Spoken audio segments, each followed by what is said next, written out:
The Soteria project is so important to study. There's so many really fascinating things. A couple of really important things about Soteria were that they made good connections with their neighbors in that house. And when people left Soteria, they were able to come back. They had community dinners. There was like this community connection for people. And so it became a community project.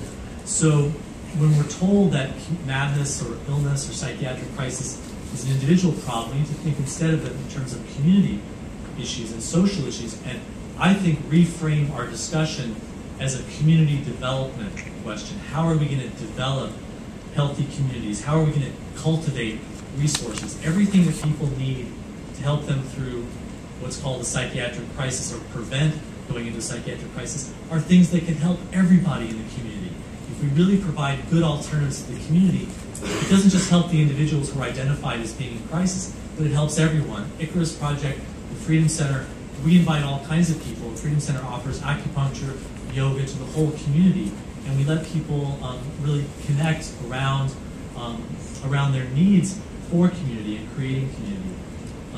And in this community development model, there's so much more that I could say, but I'm just going to try and wrap it up. In this community development model, I think that our natural allies are people who are thinking about reinventing community and dealing with the crises in our community. I think the people who are working with the prison reform movement and the impact that prisons are having in our community, the work that's going on to develop a restorative justice approach is very important for us to learn from. And especially right now, I mean, people are thinking long term about what's happening to communities. The sustainability movement, the green movement, are really important. We can really work together from the community development framework. And yes, this is absolutely visionary. Thanks. Yes, this is absolutely visionary, but I said at the beginning I wasn't going to be able to talk about the prison industrial complex or climate change, and now I brought it in because I really feel like all these issues are connected. And in terms of the visionary approach that we need, our society is really kind of gripped with despair. Our society is really gripped with people kind of in these delusional sort of fantasy states that are avoiding the real problems.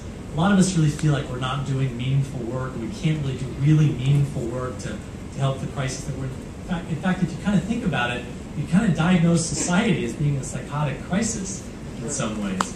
And exactly, so the Icarus Project asks, what does it mean to be diagnosed crazy in a society that itself is kind of crazy?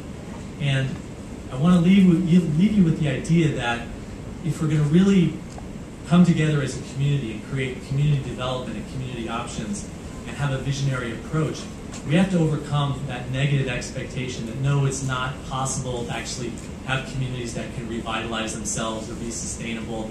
And that's really like the nocebo effect. We're kind of sending out that belief system that it's not possible, that we can't really make it through the next 2-3 generations. Are people even thinking in terms of the future for 3 generations? We really should be. We really should be.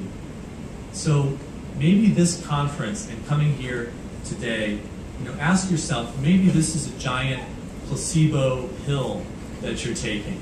And to create the placebo effect in yourselves and for the community, that the expectation that actually we can have visionary solutions and we can actually come up with some real alternatives for people who are in need, that alternatives that are not going to harm people on the scale that people are being harmed today. So thank you very much.